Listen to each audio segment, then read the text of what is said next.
എന്നെ സംബന്ധിച്ചിടത്തോളം നമ്മൾ തിരിച്ചറിഞ്ഞാൽ നമ്മൾ മുന്നോട്ട് പോകും. എൻ്റെ സോഷ്യൽ മീഡിയ നോക്കുന്നത് എൻ്റെ അഡ്മിൻസ് ആണ്. നെഗറ്റീവായിട്ടുള്ള എന്ത് കാര്യം എഴുതപ്പെട്ടാലും ഒന്നും എൻ്റെ അടുത്തേക്ക് വരാതിരിക്കാൻ ഞാൻ ശ്രദ്ധിക്കും. കാരണം ഇതുകൊണ്ട് നമുക്ക് 5 പൈസയുടെ ഗുണമില്ല എന്നുള്ളതാണ് സത്യം. എന്നെ ഡിപ്പെൻഡ് ചെയ്ത് നിൽക്കുന്ന ഒരു ഫാമിലി ഉണ്ടെന്നും അവരെ ശക്തമായൊരു സാമ്പത്തിക നിലയിലെത്തിക്കണമെന്നുള്ള ആഗ്രഹമാണ് നിങ്ങൾ ഈ പറഞ്ഞു. അതാണ് ഞാൻ പറഞ്ഞത്, സ്വാർത്ഥതയാണ്. ഞാൻ ഈ പടം ഒഴിവാക്കാൻ ഒരുപാട് ശ്രമിച്ചാണ്. ഭാര്യ എൻ്റെ അടുത്ത് പറഞ്ഞു, എന്തായാലും നിങ്ങൾ കുറെ പൊട്ടപ്പടം ഇവിടെയും ചെയ്യുന്നില്ലേ, എന്തെങ്കിലും ആയിക്കോട്ടെ, ആ കുട്ടികൾ അത്രയും വിളിക്കുന്നതല്ലേ, ഒന്ന് പോയി ചെയ്യും. മലയാളത്തില് ഇതുപോലൊരു അറ്റംപ്റ്റ് ആദ്യമായിട്ടാണ്. രതീഷിന് ഈ അഹങ്കാരത്തോളം എത്തുന്ന ആത്മവിശ്വാസം ഉണ്ടെങ്കിൽ അതിന് കാരണം ഇവൻ എടുത്ത പട്ടിപ്പണിയാണ്. ട്രിവാൻഡ്രം ലോഡ്ജ് കംപ്ലീറ്റ്ലി സെറ്റിൽ എഴുതിയ സിനിമയാണ്. ലോഡ്ജിന് ക്ലൈമാക്സോ സെന്റർ പോർഷനോ ഒന്നുമില്ല, അതിനൊരു തുടക്കം മാത്രമേ ഉണ്ടായിരുന്നു. ട്രിവാൻഡ്രം ലോഡ്ജ് 2 ആലോചിക്കുന്നുണ്ടോ? ആലോചനകളല്ല, അതിന്റെ എഴുത്തിലും ഉണ്ട്. ബ്യൂട്ടിഫുൾ എന്റെ സെക്കൻഡ് പോർഷൻ ഉണ്ട്. ഇന്നസെന്റ് ഏട്ടനും KP ശ്രീ ചേച്ചിയും നെടുമുടി മണിച്ചേട്ടനും ഇരുന്നിട്ട് സീൻ റിഹേഴ്സ് ചെയ്യുന്ന ഞാൻ കണ്ടിട്ടുണ്ട്. ആ റിഹേഴ്സൽ ഒന്നും ഇപ്പൊ ഇല്ല. അതൊരു തരത്തിൽ അദ്ദേഹം പറഞ്ഞ വാക്കുകളുടെ ഒരു മുനയാണോ, ഒരു പ്രതികാര ബുദ്ധിയോട് ഞാൻ ചെയ്തതാണോ എന്നെനിക്കറിയില്ല. കാരണം ഞാനൊരു ലിറിസിസ്റ്റ് അല്ല. തൊടുവിരലിൻ തുമ്പാലും തിരുനെറ്റിയിൽ എന്നെ സിന്ദൂര രേഖയെ അണിഞ്ഞിരുന്നു എന്നുള്ളതൊക്കെ ജന്മത്തിൽ എനിക്ക് എഴുതാൻ പറ്റൂല. That just happen. അതൊരു പ്രതികാര ബുദ്ധിയോട് ചെയ്തു പോയ ഒരു പാട്ടാണ്. ചെക്ക്മേറ്റ് എന്ന പുതിയ ചിത്രത്തിന്റെ വിശേഷങ്ങളുമായിട്ട് അനൂപ് മേനോൻ, രാജലക്ഷ്മി, രേഖ, രതിശേഖർ. ഹായ്. അനൂപ് മേനോന്റെ സിനിമകൾക്കൊരു പ്രത്യേകതയുണ്ട്. എഴുതുന്ന സിനിമകൾ മാത്രമല്ല, അഭിനയിക്കുന്ന സിനിമകൾ. ഇപ്പോൾ കോക്ടെയിലും ബ്യൂട്ടിഫുള്ളും ഒക്കെ അതേപോലൊരു പേരാണ് ചെക്ക്മേറ്റ്. ചെക്ക്മേറ്റ് എന്താണെന്ന് ചോദിക്കുന്നതിന് മുമ്പ് ഞാനൊരു കാര്യം പറയാം. എനിക്ക് ഈ ബ്യൂട്ടിഫുൾ എന്ന് പറയുന്ന സിനിമ, നിങ്ങളുടെ ഒരു ടീമുണ്ട്, ജോമോൻ ടി ജോണിൻ്റെ ക്യാമറ, ശരിക്കും അതിൻ്റെ പാട്ടുകൾ, രതീഷ് വേഗയുടെ മ്യൂസിക്കിൽ ജയസൂര്യയും നിങ്ങളൊക്കെ ഭയങ്കര ക്യാരക്ടേഴ്സായിട്ട് മാറിയ ഒരു സിനിമയായിരുന്നു. ശരിക്കും ഇപ്പോഴും നമ്മൾ റീവാച്ച് ചെയ്യാൻ പറ്റുന്ന VK പ്രകാശിൻ്റെ ഒരു സിനിമയാണ്. അനൂപ് മേനോൻ എഴുതുമ്പോൾ ആ എഴുത്തിൻ്റെ ശക്തി മനസ്സിലാക്കിയ സിനിമകളിലൊന്നാണ്. നിങ്ങൾ എന്താണ് കൂടുതൽ എഴുതാത്തത് എന്നുള്ളതാണ് എൻ്റെ ആദ്യത്തെ ചോദ്യം. സ്വാർത്ഥതയാണ്. പലപ്പോഴും എഴുതുന്നതിനേക്കാളും ലാഭകരമായ സൗകര്യപ്രദമായ ഒരു വൊക്കേഷനാണ് അഭിനയം എന്ന് പറയുന്നത്. ഈ ബ്യൂട്ടിഫുൾ പോലത്തെ ഒരു സിനിമ, അല്ലെങ്കിൽ ബ്യൂട്ടിഫുൾ ട്രിവാൻഡ്രം ലോഡ്ജ്, അല്ലെങ്കിൽ കോക്ടെയിൽ പോലെയുള്ള സിനിമകൾ നമ്മൾ എഴുതിക്കൊണ്ടിരുന്നാൽ ഈ കഴിഞ്ഞ 12-13 വർഷം കൊണ്ട് ഞാൻ മാക്സിമം ഒരു 15 പടം എഴുതുമായിരിക്കും, അല്ലെങ്കിൽ 20 പടം എഴുതുമായിരിക്കും. ഇല്ല, 15 പടം തന്നെ വയ്ക്കണം. ഒരു പോയിന്റ് കഴിയുമ്പോൾ നമ്മൾ മനസ്സിലാക്കുന്ന, അല്ലെങ്കിൽ നമ്മുടെ പൂർവ്വസൂരികളുടെ കഥകൾ നമ്മൾ മനസ്സിലാക്കുന്ന കാര്യം, അൾട്ടിമേറ്റ്ലി ഇതൊരു ക്രിയേറ്റീവ് പ്രോസസ് മാത്രമല്ല, it's also about bringing food to the table. ഒരു കുടുംബം, ഞാൻ എൻ്റെ ഇൻഫാൻസി എന്ന് പറയാൻ പറ്റില്ല, എൻ്റെ ടീനേജിൽ, ലേറ്റ് മേ ബി 20s ഭീകരമായൊരു സാമ്പത്തിക അരക്ഷിതാവസ്ഥയിലൂടെ പോയിട്ടുണ്ട്. അച്ഛൻ്റെ ബിസിനസ്സൊക്കെ തകർന്ന് ഉള്ളതെല്ലാം പോയി. മറ്റേ പ്രൊവേർബിയൽ സിനിമയിൽ കാണുന്ന പോലെ കാർ എടുത്തുകൊണ്ട് കടക്കാർ പോകുന്ന സീക്വൻസ്. ഇപ്പൊ കാറിനൊപ്പം ഈ കാറിൽ നമ്മൾ സ്ഥിരമായിട്ടിരുന്ന ഒരു പാട്ടുണ്ട്, ഈ മറ്റേ സ്നേഹപ്രവാഹം എന്ന് പറഞ്ഞിട്ട് ഒരു ക്രിസ്തീയ ഭക്തിയാണ്. ഇപ്പൊ എന്നെ സംബന്ധിച്ചിടത്തോളം സ്നേഹസ്വരൂപ തവ ദർശനം ഈ ദാസനിലേക്കിടും ഒക്കെ പറഞ്ഞ പാട്ടാണ്. അപ്പോൾ പഴയ യാത്രകളെല്ലാം അച്ഛനോ പോയ യാത്രകൾ ഈ പാട്ടുകളാണ്. എനിക്ക് ഈ പാട്ടുകളിലൊപ്പമാണ് ഇത് പോകുന്നത്. അപ്പൊ ഈ കാറ് പോകുമ്പോൾ ഞാൻ അച്ഛനോട് ചോദിച്ചു, ആ കാസറ്റ് എടുത്തില്ലേ എന്നാണ്. So more than the car, I was attached to that cassette and the cassette playing in that ambiance. അപ്പോൾ അത് ഞാൻ കണ്ടിട്ടുണ്ട്. പിന്നെ നമ്മുടെ കൂടെയുള്ള, അല്ലെങ്കിൽ നമുക്ക് മുന്നേ പോയ ഒരുപാട് നടന്മാരുടെ പിൽക്കാല ജീവിതം നമ്മൾ കണ്ടിട്ടുണ്ട്. സോ ആ പോയിന്റിൽ പ്രാക്ടിക്കലായി ചിന്തിക്കുക എന്നുള്ളത് വളരെ ഇമ്പോർട്ടൻ്റ് ആയിട്ടുള്ള കാര്യമാണ്. I could have stuck to writing only films like Beautiful or Pakal Nakshatrangal or lodge. പക്ഷേ അതിനേക്കാൾ ഉപരി എന്നെ ഡിപ്പെൻഡ് ചെയ്ത് നിൽക്കുന്ന ഒരു ഫാമിലി ഉണ്ടെന്നും അവരെ ശക്തമായൊരു സാമ്പത്തിക നിലയിലെത്തിക്കണമെന്നുള്ള ആഗ്രഹമാണ് നിങ്ങളീ പറഞ്ഞത്. അതാണ് ഞാൻ പറഞ്ഞത്, സ്വാർത്ഥതയാണ്. ഈ അഭിനയത്തിൽ ചെറിയ ആഗ്രഹം മാത്രമുള്ള ഒരാളിനെയാണ് ഇപ്പോൾ ഇതിനകത്തേക്ക് കൊണ്ടുവന്നിരിക്കുന്നത്. But why? End of the day spectacular actor. എന്നെ സംബന്ധിച്ചിടത്തോളം മേനോൻ, അനുവേട്ടൻ എന്ന് പറയുന്ന ഒരു റൈറ്ററാണ്, പ്രൊഡ്യൂസറാണ്, ഡയറക്ടറാണ്, ആക്ടറാണ്. അതിനകത്ത് ഐ തിങ്ക് ഏതോ ഒരു പോയിന്റിൽ ഞാൻ അനുവേട്ടൻ്റെ അടുത്ത് അത് പറയുകയും ചെയ്തു, ഇവിടെ വേറെ ലോട്ട് ഓഫ് ഹാറ്റ്സ്. അപ്പം ഇതിനകത്ത് നിന്ന് എനിക്ക് ഈ ഒരു സിനിമയ്ക്ക് ഞാൻ ഏറ്റവും കൂടുതൽ ആഗ്രഹിക്കുന്ന അനുവേട്ടൻ്റെ ആക്ടിങ് സംഭവമാണ്. അപ്പം അനുവേട്ടൻ പറഞ്ഞ്, ഓക്കെ ദാറ്റ്സ് ഫൈൻ, പക്ഷേ I can shut down the other sides എന്നുള്ളൊരു പോയിന്റ്. അപ്പോൾ അനൂപ് മേനോൻ ഈ ഒരു ക്യാരക്ടർ, ഫിലിപ്പ് കുര്യൻ എന്ന് പറയുന്ന ക്യാരക്ടറിന് വളരെ ആപ്റ്റ് ആയിട്ടുള്ള ഒരു കാസ്റ്റിംഗ് ആണ് അനുവേട്ടൻ. That's the reason. ഒരു പക്ഷേ വിക്രമാദിത്യനും തിരക്കഥ പോലെയുള്ള പടങ്ങളുണ്ട്. അതിലൊക്കെ ഒരു അനൂപ് മേനോൻ ഉണ്ടായിരുന്നു. ആ അനൂപ് മേനോനെ കുടുംബ പ്രേക്ഷകർക്കൊക്കെ ഭയങ്കര ഇഷ്ടമാണ്. ആ ഒരു ചോക്ലേറ്റ് സ്വഭാവം പലപ്പോഴും കാത്തു സൂക്ഷിക്കുന്നതിൻ്റെ പേരിൽ സോഷ്യൽ മീഡിയയിൽ ട്രോള് കിട്ടുന്നത് എന്താണെന്ന് വെച്ചാൽ ഉടുപ്പ് ഉടയാത്ത ഇല്ലെങ്കിൽ ചെളി പറ്റാത്ത ഒരു നായകൻ എന്നുള്ള അർത്ഥത്തിലാണ്. ഇതൊക്കെ വായിക്കുന്ന സമയത്ത് തിരിച്ച് നമുക്ക് എന്തെങ്കിലുമൊക്കെ ഡയലോഗൊക്കെ തഗ് പറയാനൊക്കെ തോന്നും, എങ്കിലും നമ്മൾ പറയാൻ പറ്റില്ല, സോഷ്യൽ മീഡിയ ആണ്. ഇതൊക്കെ കേൾക്കുമ്പോൾ എന്താണ് മനസ്സിൽ തോന്നുക? രജനീഷ്, ഞാനിത് വായിക്കാറില്ല. അത് കൊള്ളാം. അതാണ് വിഷയം. ഞാനിത് ബ്ലിസ്ഫുള്ളി അൺഅവെയർ ആണ്. എൻ്റെ സോഷ്യൽ മീഡിയ നോക്കുന്നത് എൻ്റെ അഡ്മിൻസ് ആണ്. ഞാനിതൊന്നും തന്നെ അറിയാറില്ല. നെഗറ്റീവായിട്ടുള്ള എന്ത് കാര്യം എഴുതപ്പെട്ടാലും ഒന്നും എൻ്റെ അടുത്തേക്ക് വരാതിരിക്കാൻ ഞാൻ ശ്രദ്ധിക്കും. കാരണം ഇതുകൊണ്ട് നമുക്ക് 5 പൈസയുടെ ഗുണമില്ല എന്നുള്ളതാണ് സത്യം. നമ്മൾ ആ സമയത്തുള്ള ആ ഒരു മൂഡ് കളയാന്നല്ലാതെ ഇതുകൊണ്ടൊന്നും ഒരു കാര്യം, ഇതുകൊണ്ടൊന്നും നമ്മൾ മുന്നോട്ട് ഇവർ പറയും വിമർശനങ്ങൾ വേണം, അതേ നമ്മളെ മുന്നോട്ട് ഒന്നുമല്ല. എന്നെ സംബന്ധിച്ചിടത്തോളം നമ്മൾ തിരിച്ചറിഞ്ഞാൽ നമ്മൾ മുന്നോട്ട് പോകും. ഈ after 20 years in the industry 100 സിനിമകളായി. അപ്പോൾ അതിനുശേഷവും ഞാൻ മറ്റൊരു എക്സ്റ്റേണൽ ഫാക്ടർ എന്നെ എഫക്റ്റ് ചെയ്യാൻ സമ്മതിച്ചാൽ എന്നെപ്പോലെ മണ്ണിനും അറിയില്ല അല്ലേ. എൻ്റെ ചുറ്റും ഒരു 10 പേരിരുന്ന് എനിക്കെതിരെ പറഞ്ഞു കഴിഞ്ഞാൽ അത് ഞാൻ കേൾക്കുന്നിടത്ത് മാത്രമേ പ്രശ്നമുള്ളൂ. പിന്നെ ലോകത്ത് ഇതിനേക്കാൾ വലിയ കാര്യങ്ങൾ സംഭവിക്കുന്നുണ്ട് സർ, അല്ലേ? ഇവിടെ മണ്ണിടിഞ്ഞ ആളുകൾ മരിക്കുന്നു. ഈ അടുത്ത് ഞാൻ ഇപ്പോഴത്തെ ഒരു ഇന്റർവ്യൂവിൽ പറഞ്ഞു, നമ്മൾ കാൽക്കട്ടയിൽ പോയപ്പോൾ ഇപ്പം ചിരം എന്ന് പറഞ്ഞ പടത്തിന്റെ ഇതില് ഇതിന് മുന്നേയും ആൾക്കാർ പോയിട്ടുണ്ട് അല്ലേ. നമ്മൾ വെറുതെ ഞാനിങ്ങനെ ബോൽപൂർ വഴി പോകുമ്പോൾ അവിടുത്തെ ഒരു വില്ലേജാണ് ബോൽപൂർ എന്ന് പറഞ്ഞാൽ. ഒരു ദിവസം 75 രൂപയ്ക്ക് വർക്ക് ചെയ്യുന്ന ആൾക്കാരുണ്ട് അവിടെ. 75 രൂപയ്ക്ക് രാവിലെ തൊട്ട് വൈകുന്നേരം വരെ ചുട്ടുപൊള്ളുന്ന വെയിലത്ത്. 50 ഡിഗ്രി ആയിരുന്നു ആ സമയത്ത്. ഹൗറ ബ്രിഡ്ജിന്റെ താഴത്ത് 50 സ്ക്വയർ ഫീറ്റിൽ ജീവിക്കുന്ന ഫാമിലികളുണ്ട്. ഇതൊക്കെ വെച്ച് നോക്കുമ്പോൾ ഈ കുറേ പേര് അപ്പുറത്തിരുന്ന് പറഞ്ഞ് നമ്മൾ ആ കാക്കഫോൺ എന്നെ ബാധിക്കരുത്, എക്സ്റ്റേണൽ ആയിട്ടുള്ള ഒരു കാര്യം എന്നെ ബാധിക്കരുത്.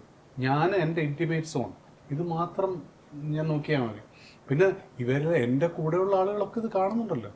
അപ്പം നമുക്ക് വേണ്ട കാര്യങ്ങൾ അവർ പറഞ്ഞു തരും. ഇതിനേക്കാളും ഒക്കെ ഇപ്പം രജനീഷിൻ്റെ കാര്യങ്ങൾ തിരുത്തണമെങ്കിൽ അതിൻ്റെ ഏറ്റവും വലിയ mirror it is you, it is not anybody else. മറ്റു കണ്ണാടികളിലേക്ക് നോക്കാതിരിക്കുക എന്നുള്ളതാണ്. ആൻഡ് ഒരു എനിക്കോണ്ട് ഞാനൊരു 7-8 വർഷമായി ഞാൻ എങ്ങനെയാണ്, I don't hear negative things and it has made me a much happier man. I'm a very content person. എനിക്ക് ഒരു തരത്തിലുള്ള കമ്പാരിസൺസോ കോമ്പറ്റീഷനോ ഇല്ല. ഇനിയിപ്പോൾ നാളെ ഞാൻ ഒരു എന്താ പറയുക, എനിക്കിതൊന്നും എന്താണ് സംഭവിക്കാത്ത ഒരു നടനായി ഇൻകോൺസിക്വൻഷ്യൽ ആക്ടറായി മാറിയാൽ പോലും ഞാൻ മറ്റു മേഖലകളുണ്ട് ഈ സിനിമയിൽ തന്നെ എനിക്ക് ചുരുണ്ടുകൂടാ. ശരിക്കും നിങ്ങൾ രണ്ടാളും ഈ സിനിമയിൽ പുതുതായിട്ട് വരികയാണെന്നാണ് ഞാൻ മനസ്സിലാക്കണേ. ഇത് വേറെ എക്സ്പീരിയൻസസ് ഒന്നുമില്ല. എന്തുകൊണ്ടാണ് ഈ സിനിമയിലേക്ക് വന്നത് എന്ന് ഞാൻ ചോദിക്കില്ല.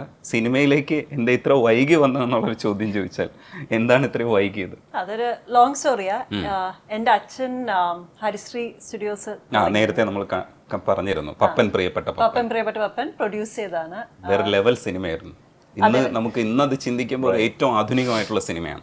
പക്ഷെ ആ സമയം പ്രേക്ഷകർ അത് അക്സെപ്റ്റ് ചെയ്തില്ല. അപ്പോൾ അതൊരു ഫിനാൻഷ്യലി നല്ല ഫെയിലിയർ ആയിരുന്നു. അപ്പം അതിൻ്റെതായ ഒരു ബുദ്ധിമുട്ട് ഫാമിലിയിൽ ഉണ്ടായിരുന്നു. അതുകൊണ്ട് 2 പെൺമക്കളാണ്, ഞാനും എൻ്റെ സിസ്റ്റർ ലക്ഷ്മി. അപ്പോൾ അമ്മ പറഞ്ഞു പഠിത്തം, ഫിനാൻഷ്യൽ സ്റ്റെബിലിറ്റി, കല്യാണം ഇതെല്ലാം നോക്കി നമ്മൾ പോകണമെന്ന്. അപ്പോൾ ഒരു ചെറിയൊരു പേടി വന്നു എല്ലാവർക്കും. അപ്പോൾ നമ്മളൊരു സ്റ്റെപ്പ് ബാക്ക് എടുത്തു, ആ ഒരു സേഫ് സോണിൽ പോയി. പക്ഷേ ഐ സ്റ്റിൽ വാച്ച് സിനിമാസ്. ഒത്തിരി സിനിമ കണ്ട് എൻജോയ് ചെയ്യുന്ന ഒരാളാണ്. അങ്ങനെ വൺസ് സെറ്റിൽ ഡൗൺ ചെയ്തപ്പോൾ രതീഷ് ഈ ഒരു സ്ക്രിപ്റ്റിനെ പറ്റി പറഞ്ഞപ്പോൾ ഭയങ്കര എക്സൈറ്റഡ് ആയി. അപ്പോൾ somehow destiny brought me back to cinema. അത് എനിക്കൊന്നും അതെൻ്റെ ബ്ലഡിലുള്ളതാണ്, അത് വിട്ടുപോയില്ല. അതെങ്ങനെ തുടരട്ടെ, തുടർച്ച കണ്ടെത്താൻ കഴിയുന്നതാണ് നല്ലത്. എങ്ങനെയായിരുന്നു പടത്തിലേക്ക്? എനിക്ക് ചെറുതിലേ തൊട്ട് ഒത്തിരി ആഗ്രഹിച്ച ഒരാളാണ് സിനിമയിൽ വരണം. അമേരിക്കയിൽ സെറ്റിൽ അല്ലേ? ഇപ്പൊ സെറ്റിൽ ആണ്. അതെ, ഞാനൊരു ട്രിവാൻഡ്രത്താണ് പഠിച്ചു വളർന്നതൊക്കെ.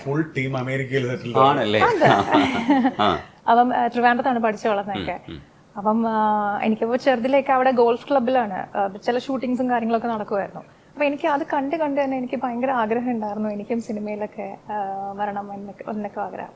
പക്ഷേ ഓപ്പർച്യൂണിറ്റീസ് വന്നിട്ടും അച്ഛനും അതിന് സമ്മതിച്ചില്ല. പക്ഷേ ഞാൻ അതിൻ്റെ ഡ്രീം ഒരിക്കലും വിട്ടില്ലായിരുന്നു. ഞാനത് ചേസ് ചെയ്ത് ഒരു കാര്യം ലൈക്ക് എന്തെങ്കിലും ഒരു കാര്യം നമുക്ക് അച്ചീവ് ചെയ്യണമെന്നുണ്ടെങ്കിൽ അതിന് വയസ്സോ അതിൽ തടസ്സങ്ങളൊന്നും നമ്മൾ വെച്ചില്ല എന്നുണ്ടെങ്കിൽ നമുക്കത് അച്ചീവ് ചെയ്യാൻ പറ്റും. സോ ഞാനത് ഇത്രയും വർഷം കഴിഞ്ഞിട്ട് ഞാൻ ഡാൻസും അതും ഇതും പാജന്റ് വിന്നറും ലൈക്ക് മിസസ് ഇന്ത്യ USA അതെല്ലാം കഴിഞ്ഞു. അത് കഴിഞ്ഞപ്പോഴാണ് എനിക്ക് ഈ ഓപ്പർച്യൂണിറ്റി വന്നത്. സോ വന്നപ്പോഴത്തേക്കും സ്ക്രിപ്റ്റ് അതിന് മുമ്പേ ഷോർട്ട് ഫിലിംസ് ഒക്കെ കുറച്ച് വന്നിട്ടുണ്ടായിരുന്നു, പക്ഷെ എനിക്കതിൽ താല്പര്യം തോന്നിയില്ല. പക്ഷെ ഈ സ്ക്രിപ്റ്റ് കേട്ടപ്പം എനിക്കത് ഭയങ്കരമായിട്ട് ഇൻട്രസ്റ്റിംഗ് ആയിട്ട് തോന്നി. ബിക്കോസ് ഇത് സാധാരണ ഒരു സിനിമയുടെ ഒരു സ്ക്രിപ്റ്റ് അല്ല. അപ്പം ഇത് കേട്ടപ്പം I felt like this something in there. So അപ്പം ആരാണ് കൂടെ അഭിനയിക്കുന്നത് ഒന്നും അറിയില്ല എനിക്ക് ജസ്റ്റ് ഈ സ്ക്രിപ്റ്റിന്റെ കാര്യം മാത്രമേ അറിയുള്ളായിരുന്നുള്ളൂ. ഞാനപ്പോൾ അത് ഓക്കെ എൻ്റെ മനസ്സിൽ ഞാൻ അത് കുറിച്ചു, ഇതെന്തായാലും ഞാൻ ചെയ്യുമെന്ന്. അങ്ങനെ ചെയ്ത ഒരു സിനിമ. പക്ഷെ അച്ഛനോടും അമ്മയോടും പറഞ്ഞിട്ടില്ലായിരുന്നു സിനിമ ചെയ്യുന്നതിന് മുമ്പേ. അത് കഴിഞ്ഞിട്ട് അവരറിയുകയാണ് ചെയ്തത്. ഇന്റർവ്യൂ, അനുപേട്ടൻ്റെ കൂടെ ഒരു ഇന്റർവ്യൂ ഉണ്ടായിരുന്നു അവിടെ ന്യൂയോർക്കിൽ വെച്ചിട്ട്, ടൈം സ്ക്വയറിൽ. അപ്പം അതിൻ്റെ ന്യൂസ് വാർത്ത ഇങ്ങനെ സ്പ്രെഡായിട്ട് അമ്മയ്ക്ക് അതെങ്ങനെയോ വാട്സാപ്പിൽ കിട്ടി. അപ്പം അങ്ങനെയാണ് അത് അച്ഛനും അമ്മയും അറിയുന്നത്. അറിഞ്ഞതിന് ശേഷം അവർക്കൊരു പേടി ഉണ്ടായിരുന്നു. നമ്മളിങ്ങനെ പഠിക്കുക, ജോലിക്ക് പോവുക, ഇതൊക്കെയാണ് സാധാരണ എല്ലാവരും പറയുന്ന പോലെ തന്നെയാണ് അവരും പറഞ്ഞുകൊണ്ടിരുന്നത്. ഇല്ല, സിനിമ നമുക്കത് വേണ്ട എന്നുള്ള രീതിയിൽ. പക്ഷെ എനിക്കൊരു ആശയുണ്ടായിരുന്നു, ഒന്ന് പ്രൂവ് ചെയ്ത് കാണിക്കണം. എൻ്റെ ആഗ്രഹം ഞാനത് വിട്ടുകൊടുക്കാൻ പാടില്ല എന്നുള്ള ഒരു ഇതിൽ ഞാനപ്പം അത് തുടർന്നു. അത് ഇപ്പം നമ്മൾ കരുതുന്നത് ഇപ്പോൾ അമേരിക്കയിൽ ജീവിക്കുന്ന ഒരാളെ സംബന്ധിച്ചിടത്തോളം ഇത്തരത്തിലുള്ള റെസ്ട്രിക്ഷൻസ് ഒക്കെ മാതാപിതാക്കളൊക്കെ വെക്കുമെന്ന് പറയുന്നത് വിശ്വസിക്കാൻ പറ്റില്ല. അതെങ്ങനെയാ ഡൈജസ്റ്റ് ആക്കുക എന്നുള്ളത്. അവര് മാറിയിട്ടുമില്ല, അവരിപ്പോഴും പഴയ കാലഘട്ടത്തിലുള്ള അങ്ങനെ തന്നെയാണ് ജീവിക്കുന്നത്. പക്ഷെ എന്റെ ഈ സിനിമ കഴിഞ്ഞിട്ട് ഇപ്പൊ എന്റെ ഗ്രൂ എല്ലാം കഴിഞ്ഞപ്പോഴത്തേക്കും അവരിപ്പോ ഓക്കെയാണ്. അവരിപ്പം എന്നെ പറ്റി ഭയങ്കരമായിട്ട് പ്രൗഡാണ്. So it's all good. നിങ്ങളുടെ സിനിമയ്ക്കുള്ളിൽ വേറെ സിനിമയുണ്ട് കേട്ടോ. ഈ ചെക്ക്മേറ്റ്സിനെ കുറിച്ച് കറക്റ്റായിട്ട് പറയൂ, എന്താ പറയാൻ പറ്റുക? ഞാൻ ആ ട്രെയിലർ കാണുന്ന സമയത്ത് എനിക്കൊന്നും മനസ്സിലായിട്ടില്ല. അനൂപ് മേനോൻ കുറേ കാര്യങ്ങളൊക്കെ ഇങ്ങനെ വിളിച്ചു പറയുന്നുണ്ട്, പക്ഷെ അതിനകത്തൊന്നും ഒരു സാധനം എനിക്ക് പിടികിട്ടിയിട്ടില്ല. എന്താ സംഗതി ഇതിന്? അതാണ് അതിന്റെ പോയിന്റ്. അങ്ങനെയാണ് നിങ്ങൾ ചെയ്തേക്കുന്നത്. ചെക്ക്മേറ്റ് സിനിമ എന്ന് പറയുന്നത് ഇപ്പം നമ്മളിത് പറയുമ്പോൾ ശ്രദ്ധിക്കണമല്ലോ, സ്പോയിലർ അലേർട്ട്. അതെ അതെ അതെ. ഒരു നോൺ ലീനിയർ സിനിമയാണ്. ഒബ്വിയസ്ലി മനസ്സിലാവാതെ വരില്ല, മനസ്സിലാവാതെ വരില്ല. ശ്രദ്ധിച്ച് കാണണം. ഒബ്വിയസ്ലി നമ്മള് ഫോണൊക്കെ നോക്കിക്കൊണ്ടിരുന്ന് കണ്ടു കഴിഞ്ഞാൽ വിച്ച് ഇസ് വൈ ഇറ്റ്സ് നിങ്ങൾ തന്നെയാണ് എഡിറ്റ് ചെയ്തത്. Prajeesh Prakash first round edit ചെയ്തു, ഞങ്ങൾ കൊളാബറേറ്റ് ചെയ്താണ് എഡിറ്റ് ചെയ്തത്. അപ്പോൾ ഒരു ഫസ്റ്റ് കട്ട് ഒരു കൊളാഷ് മോഡലിലായിരിക്കും നമുക്ക് കുറച്ച് ബുദ്ധി പ്രയോഗിക്കേണ്ടി വരും. തീർച്ചയായും വളരെ ഫാസ്റ്റ് കട്ട്സ് ആണ്, വളരെ ഫാസ്റ്റ് പേസിംഗ് ആയിട്ട് പോകുന്ന ഒരു പുതിയ ടൈപ്പ് ഓഫ് എഡിറ്റിംഗ് ടെക്നീക്ക് നമ്മൾ ഇതിനകത്ത് ട്രൈ ചെയ്തിട്ടുണ്ട്. സോ ടെക്നിക്കൽ സൈഡ് വിട്ടാൽ സിനിമയുടെ ക്രിയേറ്റീവ് ആസ്പെക്ട് എന്ന് പറയുന്ന സിനിമ എന്ന് പറയുന്നത് ഇപ്പം കാപ്പിയോ ചായ പോലെയാണല്ലോ. ഓരോ ആളുകൾക്ക് ഓരോ ചോയ്സ് പോലത്തെ ഒരു സംഭവമാണ്, ഡിപ്പെൻഡിങ് അപ്പോൺ യുവർ മൂഡ്. മലയാളത്തിൽ ഇതുപോലൊരു അറ്റംപ്റ്റ് ആദ്യമായിട്ടാണ്. നമ്മൾ തമിഴിലൊക്കെ ഇപ്പോൾ ഇതിൻ്റെ സൗണ്ട് സ്കേപ്പും സോങ്സിൻ്റെ സ്റ്റൈലും ഒക്കെ നോക്കിക്കഴിഞ്ഞാൽ ഒരു തമിഴ് ടൈപ്പ് ഓഫ് ഒരു ചൊവ്വയുള്ള ഒരു ടൈപ്പ് ഓഫ് ഒരു സിനിമയാണ്. But it's very different. മലയാളത്തിൽ ഇതുപോലൊരു പ്രോജക്റ്റ് വേറെ ഇല്ല. ഭയങ്കര കോൺഫിഡൻസ് ആണ്. അദ്ദേഹത്തിന്റെ കോൺഫിഡൻസ് ആയിട്ട് മാത്രമേ എനിക്ക് കാണാൻ പറ്റൂ. ട്രോളി വേണം. നമുക്ക് ഇതിന്റെ വരുംവരാകൾ അറിയില്ല. നമ്മളിനി എത്ര സിനിമകൾ ചെയ്താലും, ഞാൻ ഇനി 400 സിനിമകൾ ചെയ്താലും അടുത്ത സിനിമ ഓടുമോ അത് നല്ലതാണോ എന്ന് പറയാൻ എനിക്കറിയില്ല. ഈ സിനിമ എനിക്കൊരു ഇമോഷനായി മാറുന്നത് ഞാനിതിൽ എൻഗേജ് ചെയ്ത സമയവും എൻഗേജ് ചെയ്ത ആൾക്കാരും കാരണം. ഈ ഗ്രൂപ്പ് എല്ലാം രതീഷിന് ഈ അഹങ്കാരത്തോളം എത്തുന്ന ആത്മവിശ്വാസം ഉണ്ടെങ്കിൽ അതിന് കാരണം ഇവൻ എടുത്ത പട്ടിപ്പണിയാണ് അതിന് കാരണം. കഴിഞ്ഞ 4 വർഷമായി ഇവന് അത് ഇൻവെസ്റ്റ് ചെയ്തതാണ്. അപ്പൊ അതിനൊരു എന്താ പറയാ, ഒരു ധാർഷ്ട്യത്തിന്റെയോ അഹങ്കാരത്തിന്റെയോ ചൊവ്വ നമ്മൾ കാണേണ്ടതില്ല. അത് അവന്റെ 24 മണിക്കൂറുള്ള ഒരു ദിവസത്തിൽ 20 മണിക്കൂറോ 21 മണിക്കൂറോ അവൻ ഇതിനു വേണ്ടി കഴിഞ്ഞ 3 വർഷമായിട്ട് ചെലവാക്കുന്നു. ഇവരെല്ലാവരും 10 മണിക്കൂർ ജോലി ചെയ്തിട്ട് ബാക്കി 10 മണിക്കൂർ ഒന്ന് ഷൂട്ട് ചെയ്ത് 3 മണിക്കൂർ പോയി ഉറങ്ങി വീണ്ടും ഷൂട്ടിങ്ങിന് വന്ന ടീംസാണ് ഇതിരിക്കുന്നത്. കാരണം ഇവർക്ക് 10 മണിക്കൂർ ജോലി ചെയ്തില്ലെങ്കിൽ ഇവർ ജോലി പോകും. ഇവരെല്ലാം തന്നെ, ഇവർ മാത്രമല്ല, സുനിത്ത്, ശ്യാം, ബാല, സൗമ്യ, ഇവർക്കെല്ലാം ജോലിയുള്ളവരാണ്. ആ ജോലിക്കിടയിൽ അപ്പൊ ആ ലെവൽ ഓഫ് കമ്മിറ്റ്മെന്റ് ഇവിടെ ആർക്കും ഞാൻ കണ്ടിട്ടില്ല. ഇവിടെ നമ്മൾ 8 മണിക്കൂർ ജോലി ചെയ്ത് അല്ലെങ്കിൽ രാത്രി 2 മണി ഷിഫ്റ്റ് ആണെങ്കിൽ നാളെ ഉച്ചയ്ക്ക് പിന്നെ ഷൂട്ടിംഗ് ഉള്ളു അല്ലേ? നമുക്ക് രാവിലെ ഷൂട്ടിംഗ് ഇല്ല, ഇന്നലെ 2 മണി ഷൂട്ട് ചെയ്തു. ഇതല്ല. അപ്പൊ ആ kind of fire of intensity നമുക്ക് ഒരു കാലത്തുണ്ടായിരുന്നു. ഇപ്പൊ നമ്മൾ ഈ പറഞ്ഞ ചെളി പുരല്ലാത്ത എന്ന് പറഞ്ഞല്ലോ, മുഹൂർത്തം എന്ന് പറഞ്ഞ സീരിയലുണ്ടായിരുന്നു, ലോറിക്കാരൻ നോബിൾ എന്നൊക്കെ പറഞ്ഞത്. ഒരേ ടൈമിൽ മുഹൂർത്തവും മേഘവും ഷൂട്ട് ചെയ്യണം. ഒരേ 8 മണിക്ക് മേഘം 8:30-ക്കാണ് മുഹൂർത്തം എന്ന് പറയുക സാധനം ചെയ്യുന്നത്. അപ്പം ഇത് പലപ്പോഴും എനിക്ക് ഡേറ്റ്സ് ഇങ്ങനെ കൊടുക്കേണ്ടി വരും. രാത്രി മുഹൂർത്തം, രാവിലെ മേഘം. എനിക്ക് അതാണ് ഓർമ്മ വന്നത്, ആ ടൈമാണ് ഓർമ്മ വന്നത്. രാവിലെകളിൽ മേഘം പോയി ചെയ്യും, അത് കഴിഞ്ഞ് ജനാർദ്ദൻ ചേട്ടൻ വിളിച്ചോ അങ്ങോട്ട് കൊണ്ടുപോകും. ഡോക്ടർ ജനാർദ്ദൻ ആയിരുന്നു അതിന്റെ. സോ അതുപോലെ ഇവർ ചെയ്തിട്ടുണ്ട്. ആ ഒരു ടൈമിന് റെമിനിസെന്റ് ആയിരുന്നു എനിക്ക് ഇത്. പിന്നെ ഇതിന്റെ ഓരോ കാര്യങ്ങളും, ഇതിന്റെ സോങ് എനിക്ക് ഭയങ്കര ഇഷ്ടപ്പെട്ട ഒരു പാട്ടുണ്ട്, ചിത്ര ചേച്ചിയുടെ കൺമണി എന്ന് പറഞ്ഞാൽ. രജനീഷ് ഭയങ്കര ഇഷ്ടപ്പെടാൻ പോകുന്ന പാട്ടായിരിക്കും ആ പാട്ട്. Very beautiful song. അവനാണ് അതിന്റെ മ്യൂസിക് ചെയ്തിരിക്കുന്നത്. സോ ഈ സാധനത്തിന്റെ മെയിൽ വേർഷൻ ഉണ്ട്, ഞാനത് ലിപ്സിങ് ചെയ്യുന്ന ഒരു മെയിൽ വേർഷൻ ഉണ്ട്.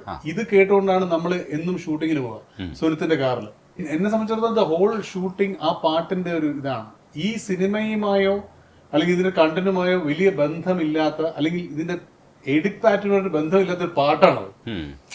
നമ്മളൊരു എന്താണ്, ഒരു കമൽ സാറിന്റെ പടത്തിലോ, പഴയ കമൽ സാറിന്റെ പടത്തിലോ, സിബി മലയിൽ പടത്തിലോ കേൾക്കുന്ന പോലത്തെ ഒരു പാട്ടാണ്. നമ്മുടെ പടം അങ്ങനത്തെ ഒരു പടമല്ല. ബട്ട് എന്നെ സംബന്ധിച്ചിടത്തോളം അത് കുറെ reminiscent of my home, reminiscent of Kerala. 50 ദിവസം ഞാൻ അവിടെ ഇല്ലായിരുന്നു. എനിക്ക് ഭയങ്കര നൊസ്റ്റാൾജിക്കാണ് കേരളത്തിന്റെ ഫുൾ. ഇതാണെങ്കിൽ വേറൊരു ടെറൈനിൽ പറയുന്ന പടവും. ഇത് മൊത്തത്തിൽ നമ്മൾ റിലേറ്റ് ചെയ്യും, മലയാളിക്ക് റിലേറ്റ് ചെയ്യാൻ പറ്റുന്നതാണ്. ഇപ്പം രജീഷ് നേരെ ചോദിച്ചു മനസ്സിലായില്ല എന്ന് പറഞ്ഞില്ല, റിലേറ്റ് ചെയ്യാൻ പറ്റില്ല. അത് തന്നെയാണ് സത്യം. ഇതിലെ പല കാര്യങ്ങളും റിലേറ്റ് ചെയ്യാൻ പറ്റില്ല. കാരണം അതൊരു ഒരു ഫാർമസ്യൂട്ടിക്കൽ ജയന്റ്, അയാളുടെ ജീവിതത്തിലെ 2 സ്ത്രീകൾ, അവർ തമ്മിലുള്ള ഇമോഷണൽ പെർമ്യൂട്ടേഷൻസ് ആൻഡ് കോമ്പിനേഷൻസ്, ഇതൊന്നും നമ്മളെ സാധാരണ ഈ മണ്ണിൽ ചവിട്ടിയ സിനിമ ആയിട്ട് ബന്ധപ്പെട്ട ഒരു സാധനമല്ല ഇത്. ഒരിക്കലും അല്ല, സത്യമാണ്. ഇത് റിലേറ്റ് ചെയ്യില്ല. But I would say that relatability ഇല്ലായ്മയായിരിക്കാം ഇതിന്റെ സെല്ലിംഗ് പോയിന്റ്. ബിക്കോസ് ഇത് പുതിയതാണ്, ഇതിന്റെ ഭാവുകത്വങ്ങൾ പുതിയതാണ്, ഇതിന്റെ ഇമോഷണൽ ഗ്രേഡിയന്റുകൾ പുതിയതാണ്. So it may work, it may not work, we don't know. അത് ഒരു സിനിമയ്ക്ക് നമുക്ക് പറയാൻ പറ്റില്ല. We hope it works. ഇനി അതൊന്നുമില്ലെങ്കിൽ തന്നെ എന്നെ സംബന്ധിച്ചിടത്തോളം ഏറ്റവും റിവാർഡിംഗ് ആയിട്ടുള്ള എക്സ്പീരിയൻസ് എന്ന് പറഞ്ഞാൽ ഈ ഗ്രൂപ്പുമായിട്ടുള്ള എൻ്റെ അസോസിയേഷനാണ്. ഞാൻ അവിടെ ഒരു സിനിമ ചെയ്യാൻ പോയി, ഒരു കുടുംബം എനിക്ക് അവിടെ കിട്ടി, ഞാൻ തിരിച്ചു വന്നു എന്നാണ് ഞാൻ ഒരു പാക്കപ്പ് പാർട്ടിയിൽ പറഞ്ഞത്, which is true. Because I became emotionally invested in each of these persons. I was so close. ഞാൻ ഈ പടം ഒഴിവാക്കാൻ ഒരുപാട് ശ്രമിച്ചാണ് തുടക്കം മുതൽ. അത് പ്രധാന റീസൺ കണ്ടന്റ് ഒന്നുമല്ല, 18 മണിക്കൂർ ഫ്ലൈറ്റ് ഇരിക്കണം എന്ന് വെച്ചിട്ടാണ്. അവിടെയാണ് ഷൂട്ട് ചെയ്യുന്നത്. അവിടെ ഷൂട്ട് ചെയ്യണം. പിന്നെ അതിങ്ങനെ വെച്ച് പിന്നെ ഇവിടെ അത്യാവശ്യം പടമൊക്കെ കൊണ്ട് ഉരുണ്ട് പോവാം. അപ്പം എൻ്റെ അടുത്ത് ഒരു അപ്പം ഇവർ പെർസിസ്റ്റന്റ് ആയിട്ട് എൻ്റെ ബാക്കിലുണ്ട്. ഇവൻ രാവിലെയും വൈകുന്നേരം വിളിക്കും, ചേട്ടാ ഇങ്ങനെയാണ് അങ്ങനെയാണെന്നൊക്കെ പറഞ്ഞ് വിളിക്കും. ഞാൻ പറഞ്ഞു രതീഷ്, എന്നെക്കാൾ മികച്ച നടന്മാരുള്ളൊരു സ്ഥലമാണ് മലയാളം. എന്നെക്കാൾ താരമൂല്യമുള്ള എത്രയോ പേരുണ്ട്. നിങ്ങൾ 1 വർഷം വെയിറ്റ് ചെയ്യൂ, നല്ല ആളെ കിട്ടും. എന്നെക്കാളും 10 ഇരട്ടി കാശ് കൊടുക്കേണ്ടി വരും അവർക്ക്, പക്ഷെ നിങ്ങൾക്ക് ഇത് മാർക്കറ്റ് ചെയ്യാൻ പറ്റും. ഇങ്ങനെ പല പല അടവുകളും പരിശോധനയും നടന്നില്ല. അങ്ങനെ പിന്നെ ഞാൻ അത് അമേരിക്ക വീസ കിട്ടൂലായിരിക്കാം എന്നൊക്കെ പറഞ്ഞിങ്ങനെ സമാധാനിച്ചു. അതിൻ്റെ ഒരു പോലെ എൻ്റെ ഭാര്യ എൻ്റെ അടുത്ത് പറഞ്ഞു, എന്തായാലും നിങ്ങൾ കുറെ പൊട്ടപ്പടം ഇവിടെയും ചെയ്യുന്നില്ലേ, എന്തെങ്കിലും ആയിക്കോട്ടെ, ആ കുട്ടികൾ അത്രയും വിളിക്കുന്നതല്ലേ, ഒന്ന് പോയി ചെയ്യും. പിന്നെയും ഞാൻ അമേരിക്കൻ എംബസി പോകുമ്പം അവിടെ ഈ മറ്റേ വീസ റിജക്ട് ചെയ്യുക എന്ന് പറഞ്ഞൊരു പോസിബിലിറ്റി ഉണ്ടല്ലോ, അതിന് ഞാൻ ശ്രമിച്ചു. അവിടെ ആവശ്യമില്ലാത്ത അഗ്രഷനും അറഗൻസും ഒക്കെ കാണിച്ചു. ചേച്ചി അവിടെ ഇരിക്കുന്നു, why you want to go to America. ഞാൻ പറഞ്ഞു I don't want to go to America, but I have to work there, അതുകൊണ്ടാണ്. അപ്പൊ ഇവര് ചോദിച്ചു, നോ നിങ്ങൾ ഈ വർക്ക് ചെയ്യുന്ന പ്രൊഡക്ഷൻ കമ്പനിയെ കുറിച്ച് നിങ്ങൾക്ക് അറിയാം. ഞാൻ പറഞ്ഞു എനിക്കറിഞ്ഞൂടെ, എനിക്ക് എന്റെ പൈസ കിട്ടി. ഞാൻ അപ്പൊ തന്നെ സ്റ്റാമ്പ്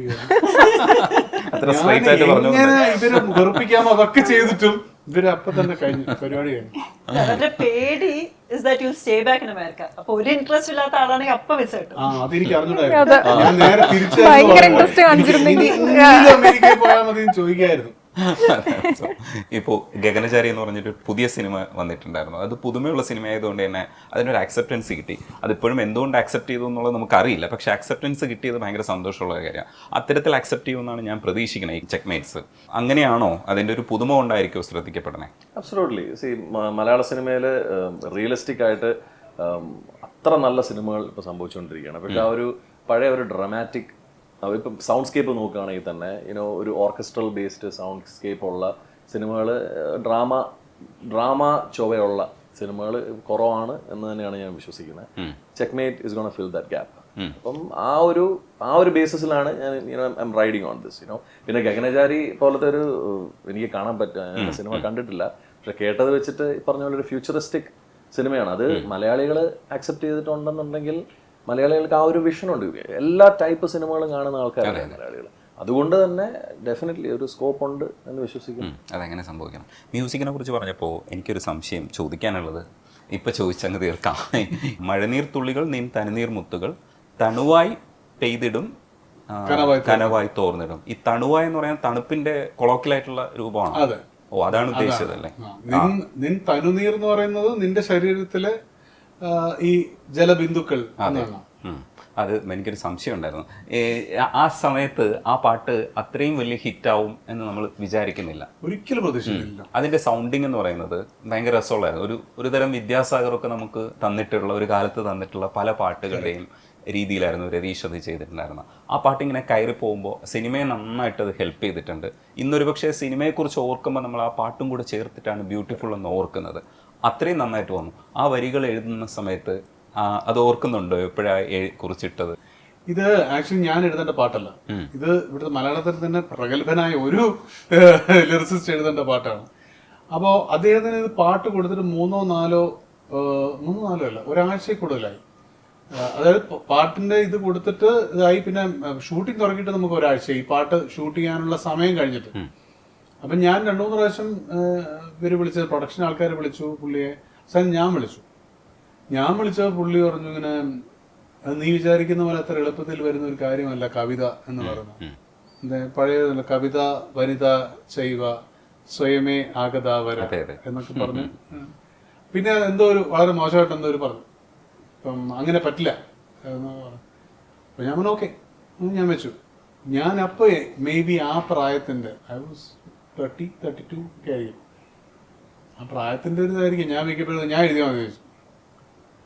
എനിക്കാരെങ്കിലും എഴുതിയാൽ പിന്നെ എങ്ങനെയാണല്ലോ.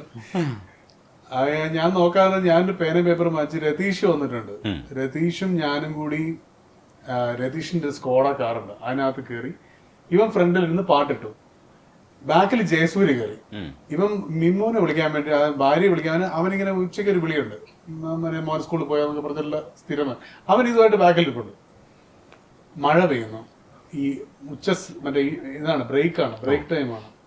അപ്പൊ ഈ നാച്ചുറലി വെളിയിൽ മഴ നീർത്തുള്ളികൾ ജസ്റ്റ് കേം. നെക്സ്റ്റ് ലൈൻ മേഘന വാസ് പാസിംഗ്. ആ സമയത്ത് മറ്റേ ആ സീക്വൻസ് എടുത്തോണ്ടിരിക്കുക, ഇവള് വരുന്ന സീക്വൻസ്. അപ്പൊ ഇവള് സാരി എടുത്തിട്ട് ഈ മഴയത്ത് ഇങ്ങനെ നനഞ്ഞ് പോയിക്കൊണ്ടേ ഇറ്റ് ജസ്റ്റ് കെയിം ദാറ്റ് തനുനീർ മുത്തുകൾ. പിന്നെ ഇത് ബാക്കിൽ നിന്ന് ജയൻ ഫുൾ കോനെടുപ്പുണ്ട്. ഇവിടെ മഹാകവി അനുമാനം പണ്ടിൽ നിന്നിട്ട് മറ്റേ ഇത് എഴുതുന്നു. മഴനീർ തുള്ളികൾ just happen like that. 20-25 minutes song was over. അതൊരു തരത്തിൽ അദ്ദേഹം പറഞ്ഞ വാക്കുകളുടെ ഒരു മുനയാണോ, ഒരു പ്രതികാര ബുദ്ധിയോട് ഞാൻ ചെയ്തതാണോ എന്നെനിക്കറിയില്ല. കാരണം ഞാനൊരു ലിറിസിസ്റ്റ് അല്ല, period. I'm not. I'm just a supplier of words. പിന്നെ അദമ്യമായ ഇഷ്ടം നമുക്ക് മലയാള സിനിമാ ഗാനങ്ങളോടുണ്ട്. അപ്പൊ അന്ന് ആ സമയം, എനിക്ക് ഇന്ന് അത്ര ബന്ധമില്ല. അന്നൊക്കെ എന്ന് വെച്ചാൽ ഏതൊരു പൊട്ടിപ്പോയ പടമോ അല്ലെങ്കിൽ വർക്കൗട്ട് ആവാത്ത പാട്ടോ പോലും എനിക്ക് അറിയാമായിരുന്നു. അപ്പൊ ആർക്കൊരു കുറുമൊഴി കൂന്തലിൽ വിരിയുമോ, നാണം വീണ ചൊടിയിൽ എന്നൊക്കെ പറഞ്ഞ പാട്ടുകളുണ്ട് പണ്ട്. ഞാൻ ഈ പാട്ട് പാടുമ്പോൾ ഒരാൾക്ക് പറഞ്ഞുവിടാം, അങ്ങനെ പാട്ടുകൾ ഉണ്ടായിരുന്നു. അല്ലെങ്കിൽ ONV സാറ് എഴുതിയ ഒരു പാട്ടുണ്ട്, അതും ഈ പറഞ്ഞ പോലെ സിനിമയിൽ മയിൽപ്പീലി എന്ന പടത്തിന് വേണ്ടി ഷൂട്ട് ചെയ്തിട്ട് ഇപ്പം റെക്കോർഡ് ചെയ്തിട്ട് വരാത്ത ഉദയഭാനു സാർ സംഗീത സംവിധാനം കൊടുത്തൊരു പാട്ടുണ്ട്. ഭയങ്കര ദാസേട്ടൻ പാടിയ പാട്ടാണ്. ഇതൊക്കെ നമ്മൾ അവിടെ നിന്ന് പറയും, ഇതൊന്നും ആർക്കും അറിയില്ല. ഭയങ്കര അതാണ് ഞാൻ പറഞ്ഞത്. ഇപ്പൊ എനിക്കതില്ല. ഇവിടെ ആ ടൈമിൽ ഈ ഹിന്ദി പാട്ടുകളും അതെ, മലയാളം പാട്ടുകളും അതെ, ഹിന്ദി പാട്ടുകളും അതെ, ഞാൻ ഹൃദയസ്ഥമാക്കുമായിരുന്ന ഒരു കാലമാണ്. അപ്പൊ അതുകൊണ്ട് തന്നെ എനിക്ക് ഈ വേർഡ്സ് വലിയൊരു ഇഷ്യൂ അല്ലായിരുന്നു, മ്യൂസിക്കുമായിട്ട് ബന്ധപ്പെടുത്തി. അത് പിന്നീട് ഇപ്പം കിങ്ഫിഷില് എൻ രാമഴയിൽ നിന്നുള്ള പാട്ട് ഉണ്ടാക്കുമ്പോഴും, അല്ലെങ്കിൽ ഷീ ടാക്സിയിൽ വേഴാമ്പൽ മിഴികൾ എന്നുള്ള പാട്ട് ചെയ്യുമ്പോഴും ഒക്കെ ഇതൊക്കെ വേർഡ്സ് സപ്ലൈയിങ് ആണ്. ഞാൻ കുട്ടേട്ടനോട് പറഞ്ഞു, ഞാൻ ബ്യൂട്ടിഫുൾ എഴുതി കുറച്ച് കഴിഞ്ഞ് എഴുതിയ പാട്ടാണ് ഡോൾഫിൻസിലെ ഒരു പാട്ട്. ഞാൻ കുട്ടേട്ടൻ എന്നെ കൊണ്ട് പറ്റുന്നില്ല, കാരണം ഇതൊക്കെ ഭയങ്കര റിയൽ മ്യൂസീഷ്യൻസ് ആണ്. അവർ വർക്ക് ചെയ്തിട്ടുള്ള പുത്തഞ്ചേരിയുടെ കൂടെയൊക്കെയാണ്.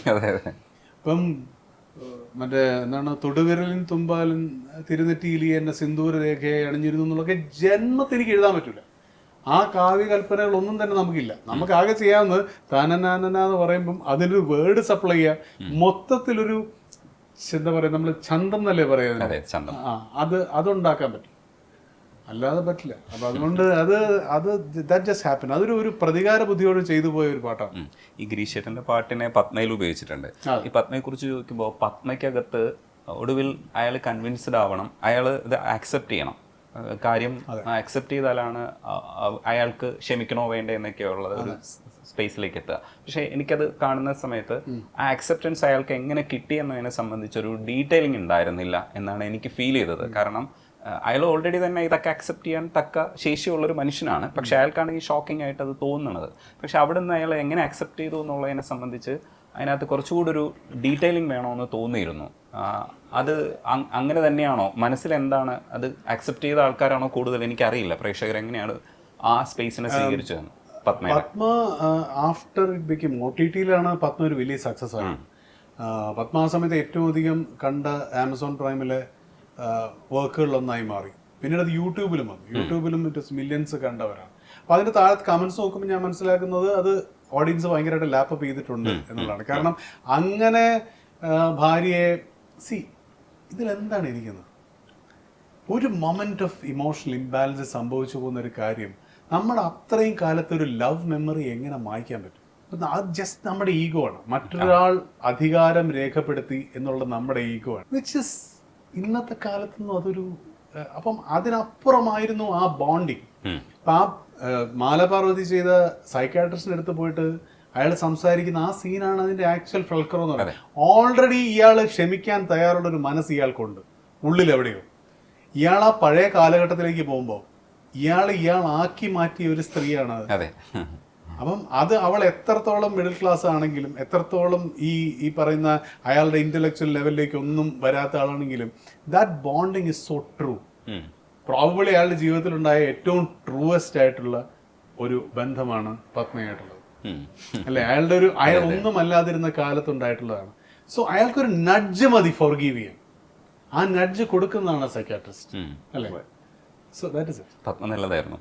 ഈ ട്രിവാൻഡ്രം ലോഡ്ജിൽ പി ബാലേന്ദ്രൻ സാർ ചെയ്ത ക്യാരക്ടറുണ്ട്. എനിക്ക് തോന്നി ആ സിനിമയെ മൊത്തത്തിൽ തന്നെ ആ സിനിമയെ വായിക്കാൻ ശ്രമിച്ചു കഴിഞ്ഞാൽ ബാലേന്ദ്രൻ സാറിൻ്റെ ക്യാരക്ടർ മാത്രം എടുത്ത് മാറ്റി വെച്ചാലും നമുക്ക് ആ സിനിമയുടെ ഹോൾ ഐഡിയ മനസ്സിലാവും. സാറിനെ അതിനകത്തേക്ക് പ്ലേസ് ചെയ്യുന്ന സമയത്ത് സാർ നന്നായിട്ട് ചെയ്തിട്ടുണ്ട്. അത് ബാലേന്ദ്രൻ സാറിനെ ഓർക്കുമ്പോൾ ഇപ്പം എങ്ങനെയാണ് ഈ പറഞ്ഞ പോലെ നമ്മൾ ഓരോ സിനിമകൾ നമുക്ക് ഓരോ മെമ്മറി. ഇപ്പം നമ്മൾ ഈ ചെക്ക്മേറ്റിന്റെ കാര്യത്തിൽ ആ ഒരു ഗാനം, സുനിത്തിന്റെ ഡ്രൈവ്സ്, ഇവര് രാത്രികളിൽ ജോലി കഴിഞ്ഞ് വരുമ്പോൾ വീണ്ടും സിനിമ ഷൂട്ട് ചെയ്യാൻ വേണ്ടി വരുമ്പോൾ ഇവര് പോലുള്ള മുഖം കഴുകലുകൾ പോലും, കാരണം ഒന്നഴിച്ചു വെച്ച് മറ്റൊന്നിലേക്ക് കയറുന്ന ഇത് അതുപോലെ തന്നെയായിരുന്നു ബാലേട്ടനായിട്ടുള്ള. ബാലേട്ടനായിട്ടുള്ള വെച്ചാല് ചോദിച്ചോണ്ട് പറയാം, ഞാൻ എഴുതുന്ന മുറിയിൽ ഇടയ്ക്കിടയ്ക്ക് ബാലേട്ട വരും ഈ സാധനം. അപ്പൊ ട്രിവാൻഡ്രം ലോഡ്ജ് കംപ്ലീറ്റ്ലി സെറ്റിൽ എഴുതിയ സിനിമയാണ്.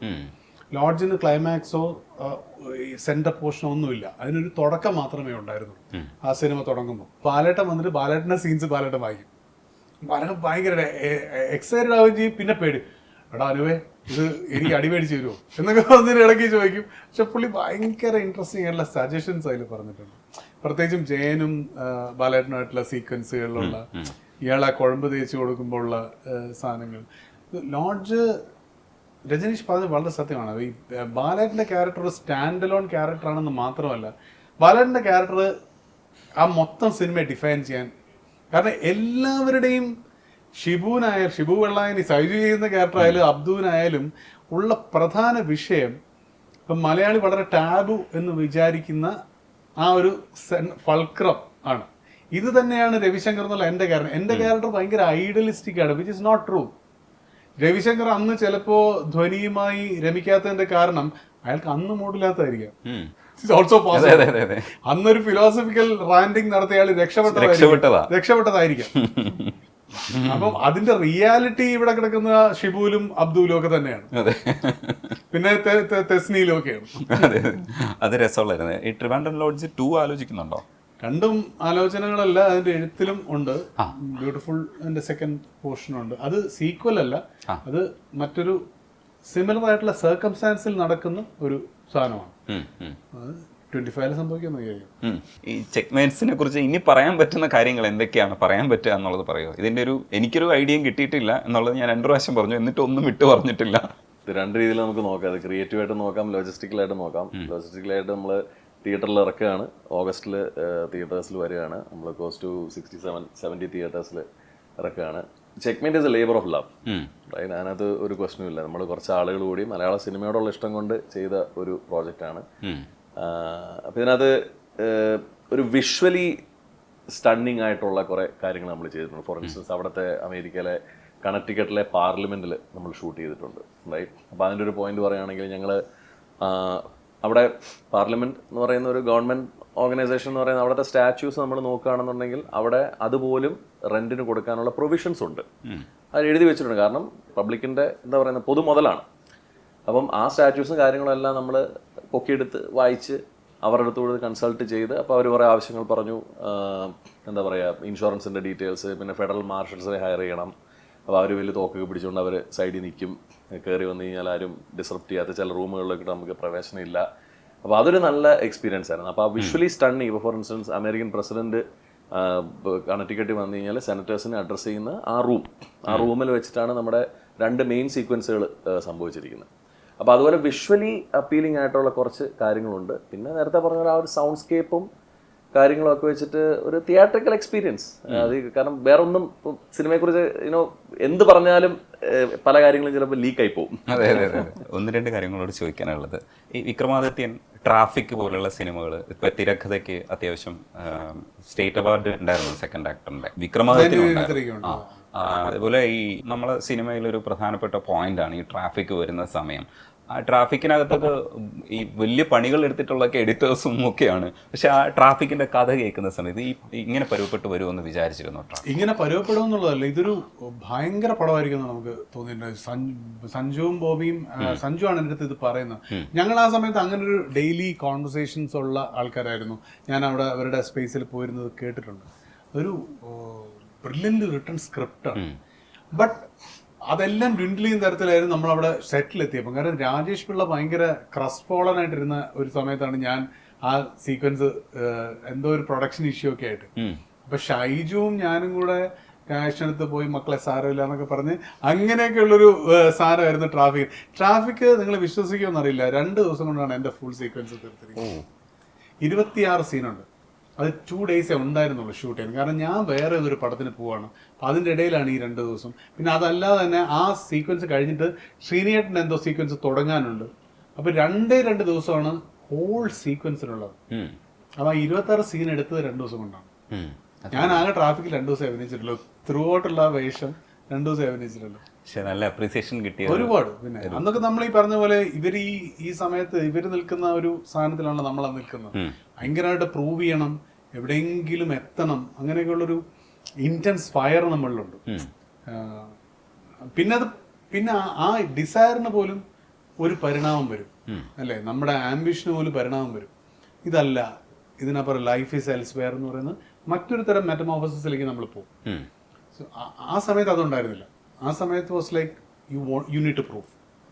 ഇതൊക്കെ പറയുന്നുണ്ടെങ്കിലും, അതായത് ഇപ്പോൾ പറഞ്ഞു വരുന്നതിൻ്റെ ആശയം എന്ന് പറയുന്നത് ഇങ്ങനെയൊക്കെ സിനിമ ചെയ്ത് പോയാൽ മതി എന്നാണ്. പക്ഷെ അങ്ങനെ അല്ലാത്തൊരു അനൂപ് മേനോൻ ഉള്ളിലുണ്ട്. എനിക്ക് ഇങ്ങനെയൊക്കെ സിനിമ ചെയ്താൽ മതി എന്നല്ല അത് പറയുന്നില്ല. ഞാനിപ്പോഴും മെഴുതിരിയത്താഴങ്ങളും ഇതേ ഇന്റൻസിറ്റിയോട് തന്നെയാണ് ഞാൻ ചെയ്യുന്നത്. എനിക്ക് ഏറ്റവും പ്രിയപ്പെട്ട സിനിമകളായ മെഴുതിരിയത്താഴങ്ങളായാലും കിങ് ഫിഷ് ആയാലും പത്മയായാലും ഞാൻ ഇതേ ഇന്റൻസിറ്റിയോടുകൂടെ തന്നെ ചെയ്യുന്നത്. പക്ഷെ ഇത് ഈ സമയത്ത് ഇപ്പം മെഴുതിരിയത്താഴങ്ങളും പത്മയും റിലീസ് ചെയ്ത സമയത്തുണ്ടായ എന്താ പറയാ വിമർശനങ്ങളോ ഒന്നുമല്ല പിന്നീട് വന്നത്. മെഴുതിരിയത്താഴങ്ങൾ പിന്നീട് അതിന്റെ സീനുകൾ വന്നു തുടങ്ങിയപ്പോൾ, ഈ ഫേസ്ബുക്കിലും മറ്റത് വന്നു തുടങ്ങിയപ്പോഴും, പിന്നെ അത് OTT വന്നപ്പോഴും ഒരു വലിയ ജനതയിലേക്ക് ആ സിനിമ മാറി. പത്മയും അതുപോലെ തന്നെ. സോ ചില സിനിമകൾ അങ്ങനെയുണ്ട്. ചില സിനിമകൾ തിയേറ്ററിൽ ഭയങ്കരമായിട്ട് സ്വീകരിക്കപ്പെടും, ചിലത് പിൽക്കാലത്തായിരിക്കും സ്വീകരിക്കപ്പെടുക. സോ നമ്മൾ അതിലേക്ക് എത്തി. ഇപ്പൊ അവിടെ തിയേറ്ററിൽ പോയില്ലെങ്കിലും ചിലപ്പോൾ ഇത് may be in 2 years this will be എന്ന് പറഞ്ഞ സ്ഥാനത്തിലേക്ക് എത്തി. ഈ ഓസ്ലറിൽ കണ്ടിട്ടുണ്ടായിരുന്നു, പിന്നെ ഫീനിക്സിലെ അച്ഛൻ എത്രത്തോളം ഉള്ളിൽ ഉണ്ടായിരുന്നു ആ കഥ പറയുമ്പോൾ? കാരണം അതൊരു വേറൊരു തരത്തിലുള്ള ഒരു പരിപാടിയാണല്ലോ ഇയാളുടെ, മിഥുന്റെ. അപ്പോൾ ഫീനിക്സിലെ അച്ഛൻ എത്രത്തോളം മനസ്സിലുണ്ടായിരുന്നു, ആ ക്യാരക്ടറിനെ എത്രത്തോളം സ്വീകരിച്ചിരുന്നു? എനിക്ക് ഞാൻ ബെർത്തോൾഡ് അച്ഛൻ എന്ന് പണ്ടൊരു അച്ഛൻ ഉണ്ടായിരുന്നു നമ്മുടെ ക്രൈസ്തവർ പഠിച്ചത്. ബെർത്തോൾഡ് അച്ഛന്റെ ഒരു ഇതാണ് ഈ കംപ്ലീറ്റ് ബാക്കിലേക്ക് ചെയ്യുക ഒരു മുടി എന്നൊക്കെ പറയുന്നത്. ബെർത്തോൾഡ് അച്ഛനെയാണ് നമ്മളത് മനസ്സിൽ കണ്ടത്. കുറച്ചൊരു പക്ഷെ അദ്ദേഹം ഈ പോച്ചെന്ന് വലിക്കുന്ന ആളായിരുന്നു. ഈ അത് പിന്നെ കട്ട് ചെയ്ത് കളഞ്ഞു സെൻസർ. അത് ആക്ച്വലി അതൊരു ഭയങ്കര രസമുള്ള സീക്വൻസ് ഉണ്ടായിരുന്നു. ഇത് ഇയാൾ ഇത് ഉണ്ടാക്കുന്നത് അങ്ങനെ നന്നായിട്ട് ഷൂട്ട് ചെയ്തിരുന്നു പയ്യൻ. അപ്പം ഫീനിക്സ് വാസ് ലൈക്ക് എനിക്ക് ഏറ്റവും അധികം ആഗ്രഹവും ഇഷ്ടമുള്ളത് അത്തരം ക്യാരക്ടേഴ്സ് ചെയ്യാനാണ്. അതായത് ഒരു 5 ദിവസം കൊണ്ട് തീരുന്ന ഒരു ക്യാരക്ടർ കൃത്യമായിട്ട് നമ്മളുടെ അതിനകത്ത് നിൽക്കും.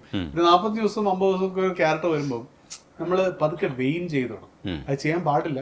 പക്ഷെ അത് ഒരു നല്ല ഡയറക്ടറും തിരക്കഥാകൃത്തും ഉണ്ടെങ്കിൽ അത് സംഭവിക്കും. പക്ഷെ പലപ്പോഴും എനിക്ക് കിട്ടുന്നതെല്ലാം പുതിയ ഡയറക്ടേഴ്സ് ആയിരിക്കും. ഞാൻ ഏറ്റവും കൂടുതൽ പുതുമുഖങ്ങളോടൊപ്പം വർക്ക് ചെയ്തിട്ടുള്ളതാണ്. അപ്പൊ അവർക്കും ഇത് കിട്ടില്ല, ഈ ജഡ്ജ്മെന്റ്. ഇപ്പൊ നമ്മൾ വെയിൻ ചെയ്യുന്നുണ്ടോ, നമ്മൾ താഴെ പോകുന്നുണ്ടോ എന്ന് അവർക്കും അറിയില്ല. ഇപ്പൊ ലാൽ ജോസിനെ പോലെയോ രഞ്ജിയേട്ടനെ പോലെയോ ഒക്കെയുള്ള പരിണതപ്രജ്ഞരായ ഡയറക്ടേഴ്സിന് അവർക്കറിയാം ഈ ക്യാരക്ടേഴ്സ് ഇങ്ങനെയാണ്, ഇവിടെ നീ ഇങ്ങനെ ചെയ്യാൻ പാടില്ല, നീ നിന്റെ കണ്ണിങ്ങനെ ഡ്രോപ്പ് ചെയ്യാൻ പാടില്ല, ഇത് പറഞ്ഞു തരും. ഇപ്പൊ എനിക്ക് വളരെ കുറച്ച് ദിവസം ഞാൻ പ്രിയേട്ടനായിട്ട് വർക്ക് ചെയ്തു.